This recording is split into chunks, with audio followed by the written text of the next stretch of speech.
چجوری وقتی یه رفتاری که از طرف مقابل هست و دوستش نداریم تغییرش بدیم با حرف زدن؟ اصلا میشه تغییر داد با حرف زدن تأثیری گذاشت روی طرف مقابل؟ نه.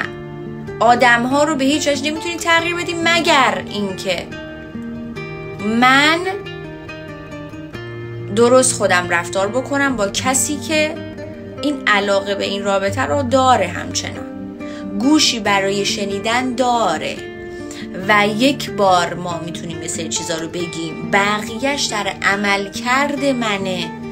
ببین بعضیا با چشاشون بهت میگن خفه شو دیگه، بیشتر از این ادامه نده. بحث اینه من میتونم با رفتارم خیلی چیزا رو تغییر بدم نسبت به رفتار بقیه، ولی این در صورتیه که اون آدم بخواد همکاری کنه، بخواد حرف شنوی داشته باشه.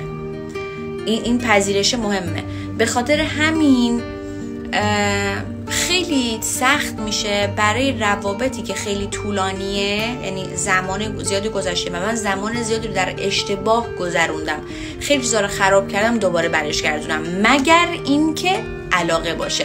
وقتی که اون دوتا اون عشق رو دارن ولی اون سواد رو ندارن، وقتی سواد رو بهش میرسن، همکاری بین دو نفر هست، اتفاق دوباره درست میشه. اما اگر گوش شنیدن دیگه نداره، یعنی اینقدر اوضاع خراب شده که طرف اون همکاری رو نمیکنه و اینقدر مطمئنه که با تمام گندهای زده تو همچنان داری ادامه میدی، اون تغییرات اصلا به چش و به گوشش نمیاد یا اون حرفا رو نمیشنوه که بخواد تغییر بکنه.